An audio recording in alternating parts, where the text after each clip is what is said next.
This is going to be your 2025 Tarot and Oracle forecast. If it's meant for you, it's meant for you. We're going to take a look at each month of 2025 using 12 Moonology cards and 12 tarot cards. Now, if you'd like your own personalized 2025 Tarot and Oracle forecast, it is available on my website for the cost of $25. So let's start off with January and see what you may experience. And we have here the end of a tough cycle approaches. Okay, there you go. There's that Capricorn energy. We are currently in Capricorn season. You've been through a lot in 2024, and now things are finally starting to come to a conclusion. Now, in February, we have here work through your fears. You know, whenever one door closes and another door opens, we suddenly become afraid of what's next. You know, it's almost like the what am I going to worry about when I have nothing to worry about vibe. In March, we have hold your vision. What are your intentions? You know, I'm not big on New Year's resolutions, but I'm definitely one for intentions. What are your intentions for 2025? And make sure that you hold that vision, see where things take you.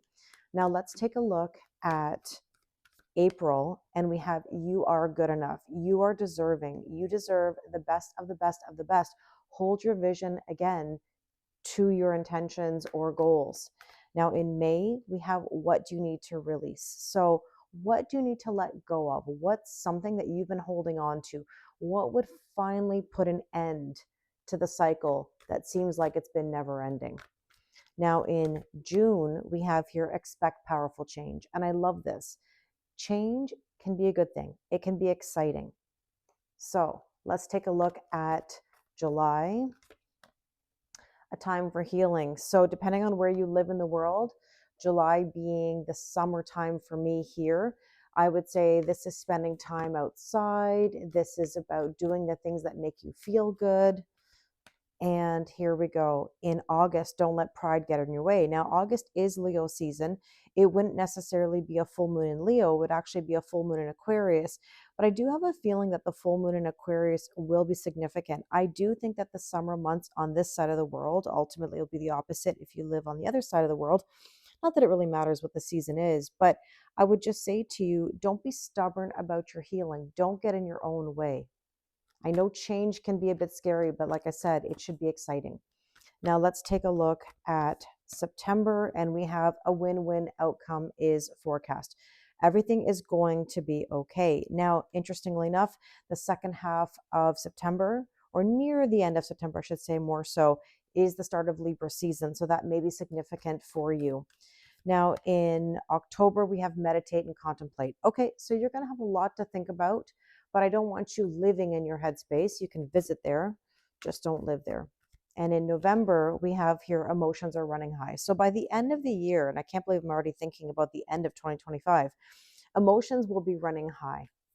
And in December, your hard work is paying off, and there's that new moon in Capricorn energy.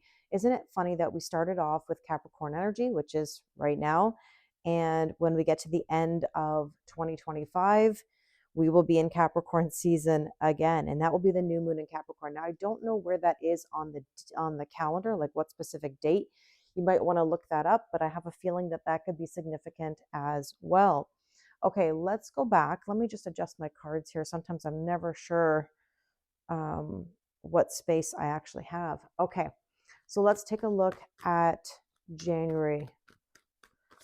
And we have here Two of Swords. Okay, so to start off the year, you have a decision. And you know what I'm going to say? Are you in the old or are you in the new? So if you want this cycle to end, you have to decide that something is being let go of. Now, we talked about working through your fears, okay, in February. And we have here the Queen of Wands. You've got to be confident. You've got to believe in yourself. Strut your stuff. Allow the good things to come to you. You're attracting, you're not chasing anything. Now, hold your vision. Now, here's the thing. The Seven of Swords is a card of possibly wearing a mask or a bit of deception. You know, sometimes that can be self-deception or others trying to get in your way, you know, of doing good things. You've got to stay true to yourself. I also see the Seven of Swords as living your authentic truth. So holding your vision is going to be super important. Now, in April, you are good enough. You've got work to do. Eight of Coins means working hard and the abundance coming from that hard work. You are deserving of the good stuff. Now, what do you need to release in May? We have here the Hermit. You're going to have to search your soul and figure out what it is that's been plaguing you or pulling you backwards. Now, in June, we talked about expecting powerful change, and there's the Three of Wands. Well, here's the thing. Three of Wands is saying we don't chase, we only attract, which is great. But on the other hand, it can be a bit of sitting on the sidelines saying, I'll do this tomorrow, next week, next month, or next year. And therefore, we want to make sure that we're making moves and that we are experiencing change. If not now, when? So June is going to test you in that regard. Now, interestingly enough, both of these cards are yellow, which is the solar plexus, which means personal power, having the guts to do something. So this is where you're really going to have to ask yourself, how badly do I want that change? Now, we talked about the healing in July. Just don't hold yourself back, because the Four of Coins, it's extremes of giving time, love, or money. It's a bit of an all or nothing, and you don't want to be in that stubborn energy. And that's exactly what we talked about here in August. Don't be stubborn. Don't get in your own way. And there you go. There's the Emperor. You're here to make power moves. We're here to play chess, not checkers. Remember that everything is going to be okay. You have a win-win outcome. So if you make your power moves, you can reap the rewards of that. Now, here we go. Three of Cups, celebration and joy. Now, 3-3 could be an angel number that you experience throughout 2025. Again, another yellow card.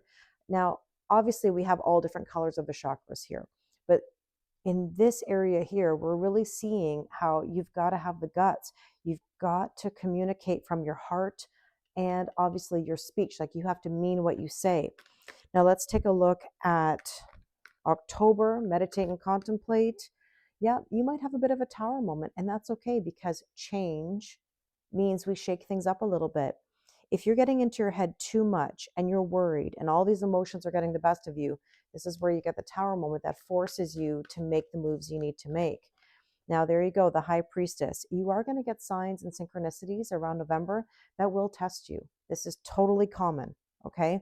Again, another yellow card. This is all about your personal power. And let's take a look at December. And we have here the Princess of Cups. Believe in miracles. Your hard work is paying off. Anything is possible. This is really beautiful energy to take you into 2026. I really hope this reading has resonated with you. Again, if you would like your own 2025 Tarot and Oracle forecast, the link is in my description box. I am wishing you an amazing and abundant, healthy, happy, and love-filled 2025.